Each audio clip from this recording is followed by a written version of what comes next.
بتائیے کہ سب سے پہلے آپ کا جو کیس ہے وہ کیا ہے اور آپ کو پروٹیکٹیو بیل مل گئی ہے، کب تک پیش ہو رہے ہیں کراچی میں؟ کراچی میں ود ان 10 days ہونا ہمیں انشاءاللہ 10 دن کے اندر ہوں گے پیش. 295 کا ایک ہے کراچی میں حیدری تھانے میں، کافی پرانا ہے، ود ان 10 days ہو جائیں گے انشاءاللہ.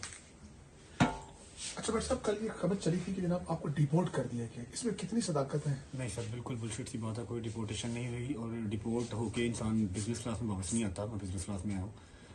میرا ویزا ضرور کینسل ہوا کیونکہ ان کو یہاں سے کچھ ہوم آفس کو یو کے بہت اسٹرکٹ ہے ان چیزوں کو لے کے. ہوم آفس میں ریکویسٹ کی ہے کہ اس پہ 295 کا کیس ہے، پہ اور بھی بلیسفیمی کے کیسز ہیں، جس کی وجہ سے انہوں نے میرا ویزا کینسل کر دیا. میرا 7 سال کا ویزا تھا، بٹ میرے جو وہاں کے سالیسیٹر ہیں، جو میرے لائر وہاں کے ہیں یو کے، انہوں نے ایڈمنسٹریٹر جو ہے نا وہ ریویو کو چیلنج کر دیا ہوا ہے.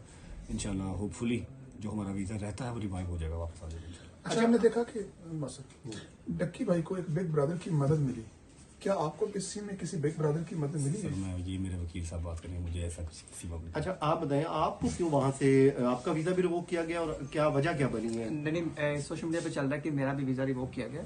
میرا ویزا نہیں ریووک کیا گیا، میرے پاس برٹش سٹیزن شپ ہے اور میرے پاس میرے اوپر بھی 2 FIR ہیں. ایک جو ڈکی والی آئی 196/25 اس کے اندر انہوں نے مجھے PCL میں ڈالا ہوا ہے اس FIR کے اوپر. اچھا. اور جو دوسری FIR میرے اوپر ہے وہ 252/25 ہے، وہ بھی جو گیملنگ کی میرے اوپر FIR دی ہوئی ہے. تو دونوں FIR میں ہم نے بیل شیل لیا اسلام آباد ہائی کورٹ سے اور اب ہم متعلقہ عدالت میں پیش ہوں گے انشاءاللہ اور آگے پرسیوٹ کریں گے اس کو. اچھا، جو ڈکی بھائی کے ساتھ ہوا، جو انہوں نے ویلاگ میں انکشافات کیے ہیں، کیا انہوں نے آپ سے بعد میں شیئر کیے تھے؟ کیا یہ آپ کو لگتا ہے کہ یہ کیا ہوا کیا ہے؟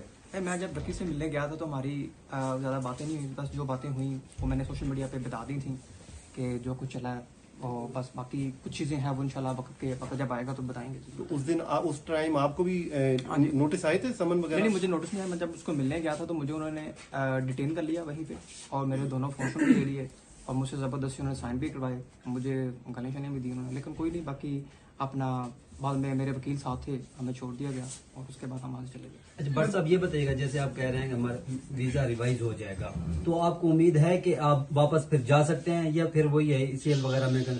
انشاءاللہ ECL میں نام سدا بہار تو نہیں ہے، جب تک کیس چل رہے ہیں تب تک ہیں، تب تک پاکستان میں ہے انشاءاللہ. اس کے بعد بھی پاکستان ہے، لیکن یہ کہ ٹریول بین کسی بھی کنٹری کا لگوانا کیوں اپنے اوپر. UK میں یہ ہوتا ہے کہ اگر آپ کا ویزا کینسل ہو جائے یا پھر آپ کو ایسا کچھ کہ ویزا کینسل کرتے ہیں، اگر آپ کا لگا ہوا ویزا کینسل ہوتا ہے تو وہ آپ کے اوپر 10 سال کا بین کر دیتے ہیں. تو بین نہیں لگوانا کسی بھی کنٹری کا، آپ کو وزٹ کے لیے کبھی بھی کہیں جانا پڑ سکتا ہے، جس کی وجہ سے میں نے چیلنج کیا. ادروائز تو کر دیتے بین، رہنا میں نے پاکستان میں ہی ہے. اچھا یہ بتائیے بٹ صاحب، ڈکی بھائی کے بارے میں بھی بہت ساری باتیں کی گئی، ان کا نیکسس ہوتا ہے، یہ باقاعدہ پتہ نہیں مختلف اسائنمنٹ پکڑتے ہیں، پھر عام جو لوگ ہوتے ہیں، عام جو ویور ہوتا ہے آپ لوگوں کا، اس کو اس میں ٹریپ میں ڈالتے ہیں، وہ لاکھوں روپے اور بڑی لمبی ڈبیٹ ہے، فی الحال کیس کے بارے سے بات کریں گے. آپ کے اوپر جو FIRs ہیں ان پہ آپ نے لکھا کہ پیٹیشن ہے اس کا بھی کہ فالس ہے، میلافیڈی ہے، تو کیا کیس کیا ہے، تھوڑا اس کے حوالے سے بتائیں گے. وکیل صاحب بات کریں گے، ایک نہیں ہے وہ وکیل صاحب کی اسی بارے میں بات کریں گے. میں ابھی کوئی جیسی غلط بات کرنا نہیں چاہ رہا. چلیں ٹھیک ہے.